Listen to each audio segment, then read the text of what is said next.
నమస్తే, welcome to Disha TV. So almost MP elections అయితే వచ్చేసాయి. మరి ఈ ఎంపీ ఎలక్షన్స్లో ఎవరు గెలుస్తారు తెలంగాణలో అయితే తెలుసుకుందాం. అన్న, ఎంపీ ఎలక్షన్స్ అయితే వస్తున్నాయి కదా, మరి ఎవరు గెలుస్తారని అనుకుంటున్నారు? కాంగ్రెస్కి వేయాలనుకుంటున్నాం మేమైతే. కాంగ్రెస్. ఎందుకు కాంగ్రెస్ అన్న? కాంగ్రెస్ ఎందుకంటే మొదటి నుంచి కాంగ్రెస్ ఉంది కాబట్టి ఆ, ఇప్పుడు మంచి జరుగుతుందేమో అని అనుకుంటున్నాము. అంటే మొదటి నుంచి అంటే మొన్న మొన్న కదా కాంగ్రెస్ గెలిచింది ఇక్కడ. అవును. మరి అంతకుముందు కూడా ఈ 10 సంవత్సరాలు ఉండే కానీ మాకేం మంచి జరగలేదు కేసీఆర్ ప్రభుత్వము. మరి గరీబల అన్న సెంట్రల్లో బీజేపీ మంచిగానే ఉంది కదా, మరి ఇక్కడ సెంట్రల్లోనే మాకు కాంగ్రెస్ కావాలి. సెంట్రల్లోనే కాంగ్రెస్ కావాలి. ఎందుకన్నా? కాంగ్రెస్ ఉంటే బాగుంటాయి, అన్నీ మంచి జరుగుతుందని. పేదవాళ్ళకు కూడా అండగా ఉంటారని, హెల్పింగ్ ఏమైనా ఉంటుందని చేస్తాం. ఏం పని చేస్తారన్న మీరు? మాది ఇదే ఫ్రూట్స్. ఇలా ఇంతకు ముందు ఉన్న ప్రభుత్వం మీకు ఏమైనా హెల్ప్ చేసిందా, ఇట్లా లోన్స్ కానీ లేకపోతే వేరే ఏమైనా? లోన్స్ మాకైతే ఏం రాలేదు మేడం, ఏ స్కీమ్ రాలే, ఏం రాలే. కనీసం కాంగ్రెస్ వచ్చి ఏమైనా ఉంటుందా అని చెప్పి మీరు కాంగ్రెస్ దాని గురించి ఆలోచిస్తాం. నాకు కావాల్సింది రేవంత్ రెడ్డి గారు గెలవాలి, కాంగ్రెస్ రావాలి. ఎందుకంటే ఇప్పుడు ఆములు అనేది అనుకున్నది అది అన్నారు ఇది అన్నారు, డబ్బుతో పోతుంది ప్రభుత్వం. న్యాయం గెలవాలి కానీ అక్కడ మనం ఎందుకండి, న్యాయం కావాలి అంతే. బీజేపీ అంటే పైన కేంద్రం చేస్తుంది, కింద అంటే ఇగేవుతుంది దోసుకొని తిన్నారు 1000 కోట్లకి. ఏం లాస్ట్ చిప్పే ఉంటుంది మనకి, లాస్ట్కి ఇప్పుడు కాదు, లాస్ట్ జన్మకి చిప్ప వస్తుంది అంతే కదా. మనం ఇవాళ ఎంత ఉందో ఏది కొనుక్కోవాలన్నా మధ్యతరగతి వాళ్ళకి వచ్చింది, పెద్దవాళ్ళకి రాలే. పెద్దకెళ్ళను దోసుకొని తిన్నారు, మంచిగా ఆయా ఏసీలో పంతారు. మన చిన్న తరగతి వాళ్ళకి ఎట్లుంటుంది? అవును కదా. ఏది కొనాలన్నా పైకి పొట్టలేం, కొనలేం, తినలేం. ఇక ఉంది ఇవాళ రేపు నాయకులు 1000 కోట్లకు దోసుకొని తిన్నారు. మధ్యోళ్ళ తరగతి లేదు కానీ ఉన్నోళ్ళకి ఏం కాదు, మధ్యోళ్ళకి వచ్చింది ఇబ్బందులు. మనకేంటంటే కాంగ్రెస్ వస్తే అప్పట్లాగానే ఎలాగో బతుకుతాం. అంటే అరాజకాలు బాగానే ఉన్నాయి, ఓవన్కి వాడే రాజ్యం. నాకు రేవంత్ రెడ్డి గారు రావాలి. సెంటర్లోనంటే ఇక మనం డబ్బుతో ఆయనంటే పెద్ద మోడీ చేసిండు, జర పన్నులు పెంచినే చేసిండు. అక్కడ అది రావచ్చు, ఇక్కడ ఇది రావచ్చు. అంటే ఇప్పుడు వాళ్ళకు ఆ పీరియడ్ గాలి అంతే. అవి నాకు తెలియదు. ఈరోజు ప్రజెంట్ కాంగ్రెస్ వస్తుంది అని నేను అనుకుంటున్నా, వేరే వాళ్ళ గురించి నాకు సంబంధం. ఎవరు వచ్చినా ఇంతే, ఈ దేశం మారదు. Congress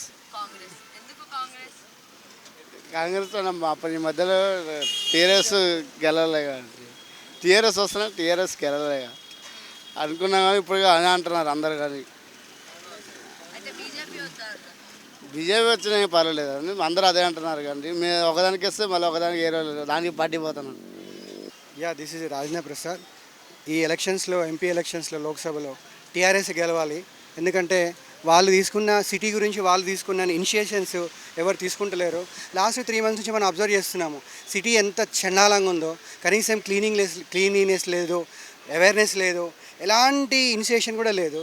so we're going to elect TRS.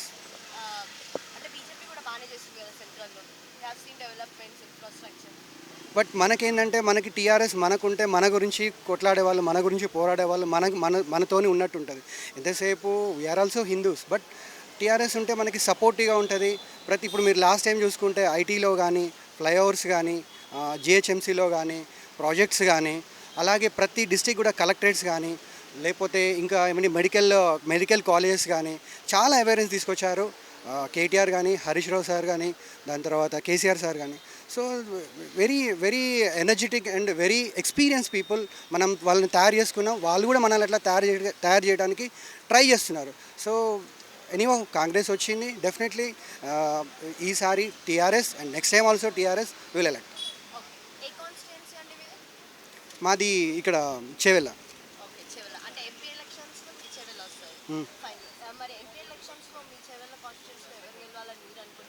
TRS, obviously TRS.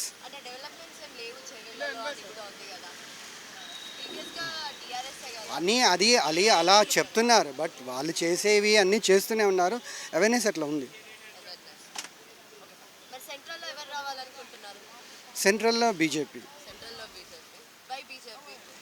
BJP కొన్ని డేరింగ్ డెసిషన్స్ తీసుకున్నారు వాళ్ళు. ఎందుకంటే జిఎస్టీ కానీ లేకపోతే పబ్లిక్లో ఇప్పుడు చాలా మనము వరల్డ్లో ఇప్పుడు పొజిషన్కు రావడానికి చాలా వరకు వాళ్ళు అవేర్నెస్ తీసుకొచ్చారు. మంచి మంచి ఇన్నోవేషన్ ఐడియాస్ వాళ్ళు చేస్తున్నారు.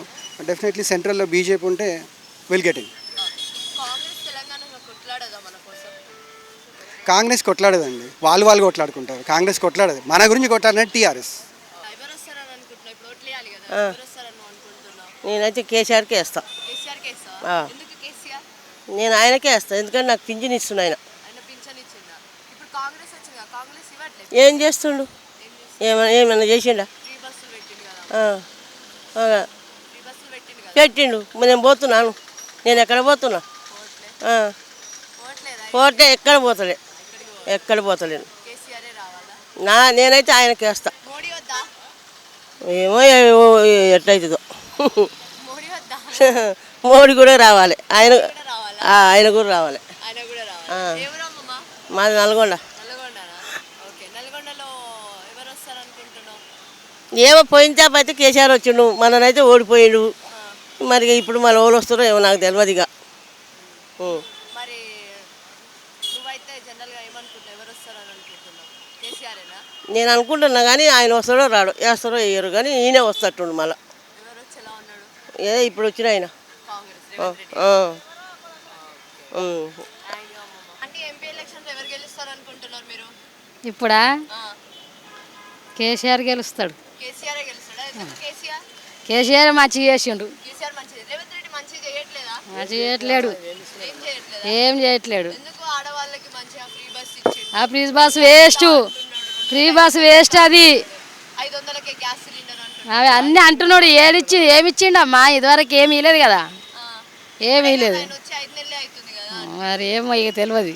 కేసీఆర్ 10 సంవత్సరాలు పాలించింది కాబట్టి ఇట్లా అంటున్నారు. కేసీఆర్ మంచిగానే చేసిండు. కేసీఆర్. మరి బీజేపీ వద్దా? బీజేపీ బాగానే చేస్తుంది. బీజేపీగా నాకు తెలియదు ఆ సమాతం, కానీ కేసీఆర్ మంచిగా చేసిండు. కేసీఆర్ మంచిగా చేసిండ్రా? ఓకే. ఎవరండి ఇది? మరి జైరాబాద్ దగ్గర, హైదరాబాద్ దగ్గర. ఆ, అక్కడ ఎవరు ఉన్నారు? అక్కడ కేసీఆరే కదా, టీఆర్ఎస్ అండి. టీఆర్ఎస్ఏనా? ఆ, అయితే టీఆర్ఎస్ రావాలి మీకు. టీఆర్ఎస్ మంచిగా అమ్మా, ఆ. కేసీఆర్ మంచోడు. వేరే వాళ్ళు ఎవరు వచ్చినా బాగా చేయరా? ఇక బీజేపీ సంగతి నాకు తెలియదు, గట్లా అయితే తెలియదు. నాకు తెలియదు. అంకుల్, ఎంపీ ఎలక్షన్స్లో ఎవరు గెలుస్తారని మీరు అనుకుంటున్నారు? మోడీ గెలుస్తాడు. నరేంద్ర మోడీ నరేంద్ర మోడీ గెలుస్తాడా? సెంట్రల్ అంటున్నారా, తెలంగాణలో అంటున్నారా? సెంట్రల్ అంటున్నది. సెంట్రల్లో. తెలంగాణలో?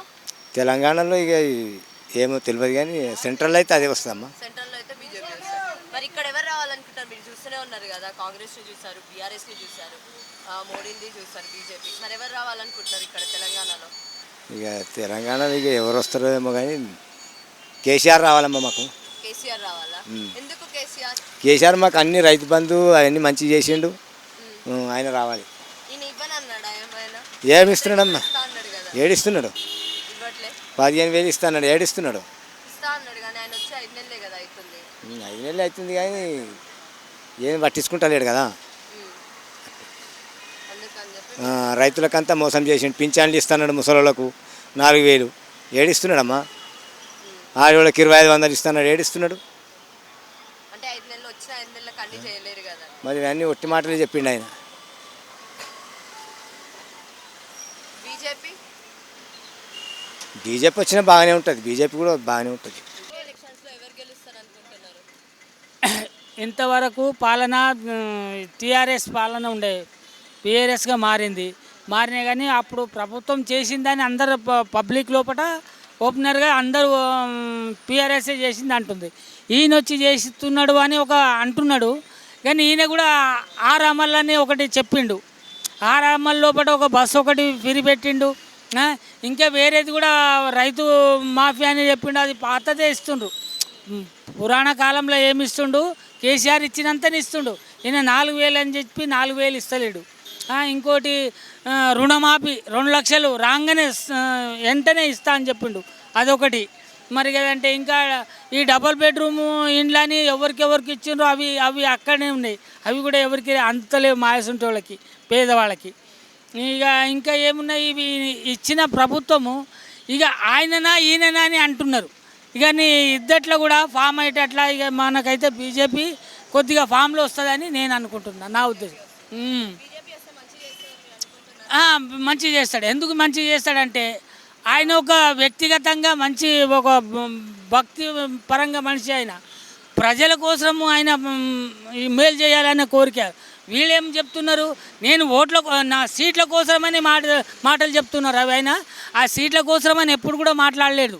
ప్రజల పాలన ఎట్లా ఉండాలి అని ఒక కోరిక ఆయన. ఇందుకోసం బీజేపీకి సపోర్ట్ చేయాలని మేము కూడా కోరుకుంటున్నాం మనస్ఫూర్తిగా. చేసిండ్రు, ఏం చేసిండ్రు, 10 ఏళ్ళ పాలన చేసిండ్రు, చేయలేదంటలేను. చేసినా కానీ మరి ఎందుకు ఇంతగానో వచ్చింది, దాని లోపల ఎందుకు ఇంత మార్పు వచ్చింది అంటే, సరే ఇన్ని రోజుల దాకా చేసిండు, ఇంకో నాయకుడిని ఎన్నుకోవాలనే ప్రజలు ఎన్నుకున్నారు. అది డౌటు.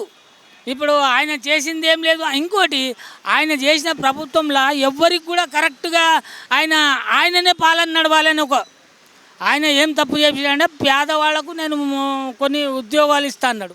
అదొకటి రిమార్క్ వచ్చింది. తర్వాత ఎమ్మెల్యే ఎంపీ ఎవరికన్నా సీట్ల మీద అధికారంగా నేను కూర్చుని పెడతా అన్నాడు. అదొక రిమార్క్ వచ్చింది ఆయనకి. ఈ 2-3 రిమార్కు లోపల ఉద్యోగాల 2-3 రిమార్కు లోపల ఆయనకు మార్పిడి చేయాలని ఒక ప్రజల లోపల వచ్చింది. నా ఒక్కని చూస్తే ఏం కాదు, అందరి లోపల వచ్చేసింది. అందుకోసం ఆయనకు తీసేసిండ్రు.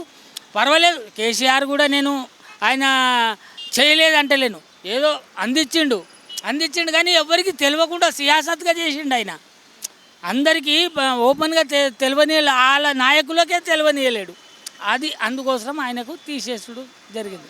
మోడీ రావాలి మేడం, మంచిగా పనిచేస్తుండు అంతే. కాంగ్రెస్ అంటే అంత వేస్ట్. ఇప్పుడు రామ మందిరం కట్టేది వాళ్ళ నుంచి కాలేదు, ఇప్పుడు మోడీ నుంచే అయింది. మంచి పనులు చేస్తుండు, దేశాల పేరుంది ఆయనకు, మంచిగా అభివృద్ధి చేస్తాడు. బీఆర్ఎస్ అంతా పోయింది సార్ మేడం, అంతా పోయింది. అగో కాళేశ్వరం గుంగిపోయింది, అది ఇంకా వేస్ట్. అది బీజేపీ రావాలి, ఫామ్ కావాలి, మంచిగా ఉంటుంది అనుకుంటుంది. తెలంగాణలో కూడా బీజేపీ రావాలి కానీ మిస్ అయింది అది. ఈసారి చేస్తే ఏమో మరి ఇంకా చెప్పలేదు. రేవంత్ రెడ్డే వస్తాడమ్మా. ఇంకేమో అందరు అలానే అంటారు కదా, ఇంకేమో రాకుండా వచ్చమ్మా. ఇంకేమో ఇప్పుడు ఎక్కువ అదే ఉంది కదా. లేదు, ఇప్పుడు ఆయనే వస్తాడు, రేవంత్ రెడ్డి. ఇప్పుడు ఆయనదే నడుస్తుంది కాబట్టి ఆయననే వస్తుంది. టీఆర్ఎస్ వస్తుందమ్మా, టీఆర్ఎస్. ఎందుకంటే మన రేవంత్ రెడ్డి 6 గ్యారెంటీలను ఇచ్చిండు. 6 గ్యారెంటీల ఏది బస్ ఫ్రీ పెట్టిండు, దానివల్ల మాకు లాసే ఆటో వాళ్ళకి. ఏముంది 6 గ్యారెంటీలో ఏమిచ్చిండు, మన అప్పుడే 16 లక్షల కోట్లు అప్పు తెచ్చిండు. అలా ఏం పెట్టిండు, ఏరు పెట్టిండు, మొత్తం దోచుకు తిన్నాడు. ఏం లేదు ఆడ. బస్ ఫ్రీ వల్ల ఏ లేడీస్కి ఉపయోగం లేదు, అందరు కొట్టుకొని వస్తారు. కేసీఆర్ ఉన్నప్పుడు కూడా రైతులకు మంచిగా ఉండే, మా ఆటోలకు మంచిగా ఉండే, రైతు బంధు పడే, పింఛన్లు వచ్చి అన్నీ ఆగినాయి. ఏ రైతు బంధు వేసిండు, ఎవరికి వేసిండు? ఏ 5 నెలలు? 5 నెలలు కాదమ్మా. ఇప్పుడు ఆయన ఏమన్నాడు, డిసెంబర్ 9 నాడికే రైతు రుణమాఫీ అన్నాడు. ఇలా ఏమన్నాడు, మళ్ళీ ఆగస్టు 15 అంటుండు. ఇక చేసిన గ్యారంటీ ఏముంది? ఇప్పటికే 2 సార్లు మార్చింది ఆయన మాటలు. ఇక చేసిన గ్యారంటీ ఏముంది చెప్పండి మీరే. రైతు బంధు వేయలేదు, 4 ఎకరాల లోపల వేసిండు. ఇప్పటిదాకా 4 ఎకరాల పైకి వాళ్ళకు రైతు బంధు వేయలేదు. ఇంకేం వేస్తాడు ఆయన? ఇక మొత్తం అమౌంట్ ఏడుపోతున్నాయి. 16 లక్షల కోట్లు అప్పు తెచ్చిండు, ఎక్కడ పెట్టిండు, ఏం తెచ్చిండు? అది అమ్మా మా పరిస్థితి. ఏముంది, ఆటోలకు అప్పుడు బీఆర్ఎస్ పార్టీ ఉన్నప్పుడు రోజు 2,000 చేసేటోళ్ళం. ఇప్పుడు బస్ ఫ్రీ వలన మేము రోజు 1000 రూపాయలు కూడా చేయలేకపోతున్నాం. మా పరిస్థితి ఎవరికి చెప్పుకోవాలి? అట్లా పరిస్థితి ఉంది మాది, అంతే అమ్మా. ఎక్కడ బీజేపీ అంటే చేస్తుందమ్మా, పైన మోడీ రావాల్సిందే. రాహుల్ గాంధీ వచ్చిన ఆయన ఇటలీ ఆయనది. నిజం చెప్పాలంటే ఆయనది మన భారతదేశమే కాదు. ఆయన నా డాడీ ఎవరు, ఒక ముస్లిం. ఆయన చరిత్ర చూస్తే ఆయన ముస్లిము. ఆయన మన దేశం మీద అధికారం ఉంది, వాళ్ళ అమ్మ మన ఇండియాది, ఓకే. ఆయన డాడీ ముస్లింది. గాంధీని ఎట్లా పెట్టుకుంటారు? ఆయన గాంధీ పెట్టుకోవాల్సిన రూల్స్ ఏముంది? ఆయనకు ముస్లిం ఆయన డాడీ. మీరు చరిత్ర చూడండి, మీకు అర్థమవుతుంది ఆయనది. మరి ఆయన ఎట్లా ఆయన చేసే దేశంకి ఉత్తరించేది ఏముంది? మొత్తం ముస్లిం సపోర్ట్ ఆయన. మన హోల్సేల్గా చూస్తే మన హిందువులని ముస్లింలు పట్టుకొని కొడుతుర్రు. ఈ పరిస్థితి ఎట్లా ఉంది హైదరాబాద్లో? చూస్తేనే అర్థమవుతుంది. చాలా దారుణంగా ఉందమ్మా ఇది పరిస్థితి చూస్తే. ఎవరు రావాలంటే పైన సెంటర్లో మోడీ రావాలి, ఈడ మన 12 సీట్లు బీఆర్ఎస్ రావాల్సిందే పక్కా అది. ఆ. ఈ స్వారస్యక ఎన్నికలలో కాంగ్రెస్కు మొదటి ప్రయారిటీ ఇస్తున్నా నేను. గత సంవత్సరం 10 సంవత్సరాల నుంచి మోడీ ప్రభుత్వం అధికారంలో ఉంది కాబట్టి ఈ ప్రభుత్వం కూడా కాంగ్రెస్ ప్రభుత్వం వాళ్ళ యొక్క పాలసీలు చూడాలని అనుకుంటున్నాను నేను. ఒకప్పుడు కాంగ్రెస్ వేరు, ఇప్పుడు నూతనంగా రాహుల్ గాంధీకి ఏమో ఆయన కూడా ఉంటే అధికారం ఎట్లా ఉంటుందో తెలియదు కదా. నెహ్రూ తర్వాత ఇందిరాగాంధీ తర్వాత రాహుల్ గాంధీ తర్వాత ఈయన. కాబట్టి మనం చేంజ్ అనేది అనుకుంటున్నాం. చేంజ్ కావాలి, ప్రభుత్వాలు చేంజ్ అయితేనే పబ్లిక్ సేవ చేస్తారని అధికారం ఉంటే బాగుంటుందని అనుకుంటున్నాం అన్నట్టు. సెంట్రల్లో తెలంగాణలో ప్రస్తుతానికి రేవంత్ రెడ్డి ఉన్నాడు కాబట్టి రేవంత్ రెడ్డి 5 సంవత్సరం ఉండవలసిందే. మనం తీసేయడానికి రాదు కదా, అట్లా అప్పటిదాకా రేవంత్ రెడ్డి పరిపాలన చూద్దాం. గత 4 నెలలు 5 నెలలు అయింది కాబట్టి అతను ఏం చేయలేదు ఎట్లా తెలుస్తుంది? ఒక సంవత్సరంన్నర అయితే ఆయన ఏం చేసేది తెలుస్తుంది. నెక్స్ట్ చేంజ్ కావాలి. గవర్నమెంట్ ప్రతిసారి చేంజ్ అయితేనే వాళ్ళ పాలసీలు వాళ్ళు అవినీతి తక్కువ ఉంటుంది. ఏ ప్రభుత్వమే కానీ, సెంట్రల్ ప్రభుత్వమే కానీ, స్టేట్ ప్రభుత్వమే కానీ.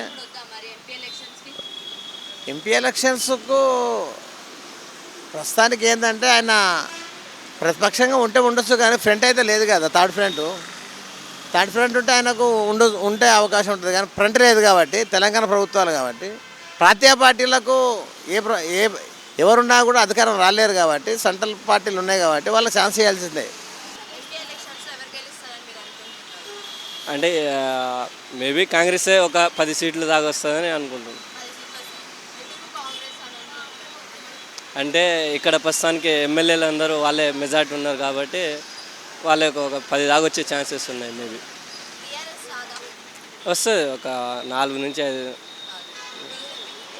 బీజేపీ 2 రావచ్చు అట్లా అందాదా.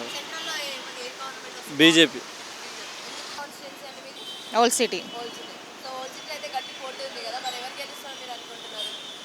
ఇప్పుడైతే మ్యాక్సిమం బీజేపీ అక్కడ మాధవిలతదే ఉంది. మేము ఎప్పుడు అక్కడ ఉన్నా మేమైతే అట్లయితే సపోర్ట్ చేయలేదు. ఎవరైతే వేరే సైడ్ ఉన్నారో తెలుగు వాళ్ళు ఉన్నారో వాళ్ళకే సపోర్ట్ చేసాము. ఎట్లా చేంజెస్ కోరుకున్నాము, ఆమె కూడా వచ్చింది బాగా ఇది చేస్తుంది కాబట్టి మేమైతే ఆమెకే సపోర్ట్ చేస్తాం. ఏం లేదు, నా చిన్నప్పటి నేను యాక్చువల్లీ ఇక్కడ మాది మమ్మీ వాళ్ళ సైడ్ దిల్చున్నారటైనా నేను ఇప్పుడు మ్యారేజ్ చేసుకున్నాక వెళ్ళినా మా వాళ్ళు అక్కడ చాలామంది ఉన్నా. చిన్నప్పటి నేను ఎట్లా చూసినా ఓల్డ్ సిటీ అట్లనే ఉంది, ఇప్పటికీ అట్లనే ఉంది. ఆమె గెలిస్తే ఏమైనా చేంజెస్ చేస్తుందేమో. ఆమె కూడా ఓల్డ్ సిటీ ఆమెనే కాబట్టి ఏమైనా చేంజెస్ చేస్తా అంటుంది కాబట్టి చేస్తుందేమో చూద్దాం. ఎట్లయితే ఇప్పుడు టీఆర్ఎస్ని తీసి కాంగ్రెస్ని తెచ్చి ఏదైనా చేంజెస్ అవుతుందేమో ఎట్లా చూసారో ఓల్డ్ సిటీ కూడా అట్లా ఏమైనా చేంజెస్ అవుతుందేమో చూద్దాం మేము కూడా. ఎంపీ ఎలక్షన్లలో ఇప్పుడు మాది విలేజ్ నార్కన్లు. నేను అనుకుంటున్నా అది ఆయన ఏం పేరు కిరణ్ కుమార్, ఆయన గెలుస్తారని మేము అనుకుంటున్నాం. పార్టీ కాంగ్రెస్ పార్టీ అని అనుకుంటున్నాం. బీఆర్ఎస్ కూడా మంచి పనులు అయితే మంచిగా చేసినట్లే కానీ కాకపోతే వాళ్ళు కొంచెం తప్పు చేసినందుకు వాళ్ళు ఏదో రేవంత్ రెడ్డి ఏదో వాళ్ళు మాట్లాడారు కాబట్టి అది చేసినారు కాబట్టి. కాకపోతే ఇప్పుడైతే కాంగ్రెస్ అయితే నాకు ఇప్పుడు బస్సు ఛార్జీ అదొకటి, ఇంకోటి రుణమాఫీ అన్నాడు రేపు చేస్తాడంట. ఇది ఎంపీ ఎలక్షన్లు అయిపోయినాక చేస్తాడని ఒకటి, అది ఒకటి. బీజేపీ కూడా మంచిదే ఉంది, దాని కూడా ఏం పెద్ద ఫరకేం లేదు. అది కూడా మోడీ గారు మా రైతులకు మాత్రం పక్క వేస్తున్నాడు. 2000 వేస్తున్నాడు సంవత్సరం మీద, ఒక 4,000 వేస్తున్నాడు. ఒకసారి 2,000, ఒకసారి 2,000, ఒకసారి 6,000 వేస్తున్నాడు. ఓకే. సెంటర్లో అయితే ఇప్పుడు వాస్తవంగా మోడీ రావాలని అనుకుంటున్నాడు. ఎందుకంటే నేను ఆపతికి వేస్తున్నాడు కాబట్టి రావాలని అనుకుంటున్నాను. ఎప్పుడు ఎవరు గెలిచినా కానీ బాగా కేసీఆర్ వస్తే బాగుండు. అవును, ఎందుకంటే ఆడు మంచిగా మాకు ఫాయిదా ఉండే, లోన్ ఇచ్చేది అన్నీ ఇచ్చేది. మా ఆటోలు కూడా మంచిగా సబ్సిడీ తక్కువ చేస్తున్నాడు, అన్నీ చేస్తున్నాడు. కేసీఆర్ వస్తే బాగుండు మాకు. ఏం చేస్తారు కాంగ్రెస్ వేసి? కాంగ్రెసే పొడగొట్టుకున్నాము. ఫ్రీ బస్ చెప్పినదా, ఆటోలో దందాలు లేక చేస్తున్నాము. ఫ్రీ బస్ చేసిన ఆడోళ్ళకు మాకు గెలినప్పుడు దందాలు లేవు, లాంగ్ డ్రాపులు లేవు, ఏం లేవు మాత. అందుకని ఫ్రీ బస్ చేసినాము. మేము రోడ్లప్పుడే తిరుగుతున్నాము. రోజు 2,000 చేసేది 1,000 రూపాయలు మిగులుతలేవు. ఇట్లా మా బతుకు ఇట్లా అయిపోయింది. మోడీ చేయడం వేస్ట్. అది అన్ని గవర్నమెంటే పబ్లిక్ నుక్సాన్ చేస్తున్నారు.